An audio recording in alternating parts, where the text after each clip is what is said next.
ನಮಸ್ತೆ ಕನ್ನಡಿಗರೇ. ಇವತ್ತು ಶೇರ್ ಮಾರ್ಕೆಟ್ನ ಎರಡು ಫಂಡಮೆಂಟಲ್ ಡೆಫಿನೇಷನ್ಸ್ ಬಗ್ಗೆ ತಿಳ್ಕೊಳ್ಳೋಣ. ಒಂದು ಬಂದ್ಬಿಡು ಬುಲ್ ಮಾರ್ಕೆಟ್, ಇನ್ನೊಂದು ಬಂದು ಬೇರ್ ಮಾರ್ಕೆಟ್. ಬುಲ್ ಮಾರ್ಕೆಟ್ ಅಂದರೆ ಏನಂತ ಅಂತಂದರೆ the cost of the asset ಅಥವಾ the cost of the stock continues ಆಗಿ ಜಾಸ್ತಿ ಆಗ್ತಾನೇ ಇರುತ್ತೆ. ಅದು ಗ್ರ್ಯಾಜುವಲಿ ಇನ್ಕ್ರೀಸ್ ಆಗ್ತಾನೇ ಹೋಗ್ತಾ ಇರುತ್ತೆ.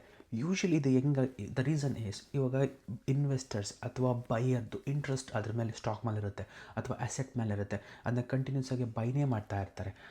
ಅದಕ್ಕೆ ಕಾರಣ ಅಂತ ಕೇಳಿದಾಗ ನೀವು ಏನು ಹೇಳ್ಬೋದು ಅಂತಂದರೆ ಇಂಟ್ರೆಸ್ಟ್ ರೇಟ್ ಕಡಿಮೆ ಇರ್ಬೋದು, ಆಮೇಲೆ ಸೆಂಟಿಮೆಂಟ್ ಆಫ್ ದ ಏನು ಮಾರ್ಕೆಟ್ ಇರುತ್ತಲ್ಲ ಪಾಸಿಟಿವ್ ಇರುತ್ತೆ, ಎಲ್ಲರೂ ಇನ್ವೆಸ್ಟ್ ಮಾಡ್ತಾ ಇರ್ತಾರೆ. ಆ ಟೈಮಲ್ಲಿ value of the stock gradually ಏನು ಇನ್ಕ್ರೀಸ್ ಆಗ್ತಾ ಇರುತ್ತಲ್ಲ ಅದಕ್ಕೆ ಏನಂತ ಕರೀತಾರೆ ಅಂದರೆ ಬುಲ್ ಮಾರ್ಕೆಟ್ ಅಂತ ಕರೀತಾರೆ.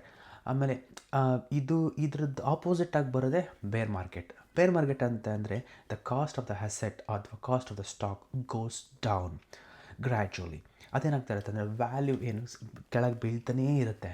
ಯಾವುದಕ್ಕೆ ಬೀಳ್ತಾ ಇರ್ಬೋದು, ಕಾರಣ ಏನಪ್ಪ ಅಂದರೆ ಇನ್ಫ್ಲೇಷನ್, ಇಂಟ್ರೆಸ್ಟ್ ರೇಟ್ ಕಡಿಮೆ ಇರ್ಬೋದು, ಯಾರು ಬೈ ಮಾಡ್ತಾ ಇಲ್ಲ, ಎಲ್ಲ ಸೆಲ್ ಮಾಡ್ತಾ ಇದ್ದಾರೆ. ಅವಾಗೇನಾಗುತ್ತೆ, ಯಾರು ಹೋಲ್ಡ್ ಮಾಡ್ತಾ ಇಲ್ಲ, ಅವಾಗೇನಾಗುತ್ತೆ ದ ಮಾರ್ಕೆಟ್ ಬೀಳ್ತಾನೇ ಇರುತ್ತೆ.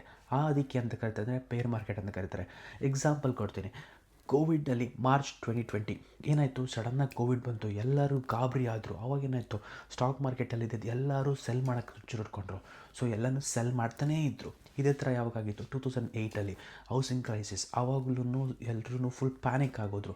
ಆಮೇಲೆ ರೈಸ್ ಆಗುತ್ತೆ ಗ್ರ್ಯಾಜುವಲಿ. ನಾವು ನೋಡ್ದಂಗೆ ಸ್ಟಾಕ್ ಮಾರ್ಕೆಟು ಯಾವಾಗಲೂ ರಿಕವರ್ ಆಗುತ್ತೆ, ಬೌನ್ಸ್ ಬ್ಯಾಕ್ ಮಾಡುತ್ತೆ.